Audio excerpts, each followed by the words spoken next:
But Zen comes in with a fifth, totally different answer. Man is Buddha-natured. So what on earth is Buddha nature? Well, it's described as this universal, enlightened potential that exists inside of every single one of us. It's not good or bad in the normal sense. Think of it more like the common source from which both good and bad actions can spring. A so-called bad person isn't fundamentally different from a good person. They're just expressing that shared potential in a much narrower, more limited way. I love how the source puts it. The bad are the good in the egg. It's a really beautiful idea, right? That this enlightened nature, this Buddha nature, is already inside all of us. But that brings up a huge question. How do we actually access it? How do you wake it up? And this leads us to the central goal of Zen practice, enlightenment.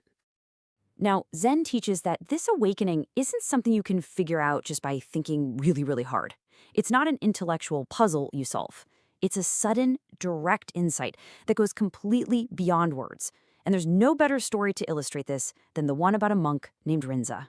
So Rinzai is this really earnest student, and he's told to go ask his master, Obak, a simple question. What is the essence of Buddhism? So he goes. He asks, and before he can even finish his sentence, whack! The master slaps him. Confused, he's told to try again. He does. He gets slapped again. He tries a third time, and, you guessed it, he gets slapped a third time. So, totally frustrated, Rinzai is ready to quit. He goes to another master, tells him the story, and this new master scolds him, saying Obak had been incredibly kind to him. And in that moment of pure shock, expecting sympathy and getting a reprimand instead, it all just clicks. The meaning of the slaps suddenly dawns on him, not as an answer he could write down, but as a direct experience. He finally gets it. The essence wasn't something anyone could give him with words. This story really shows us that enlightenment isn't some theory you learn from a book. It's an awakening to the Buddha nature that's already inside of you.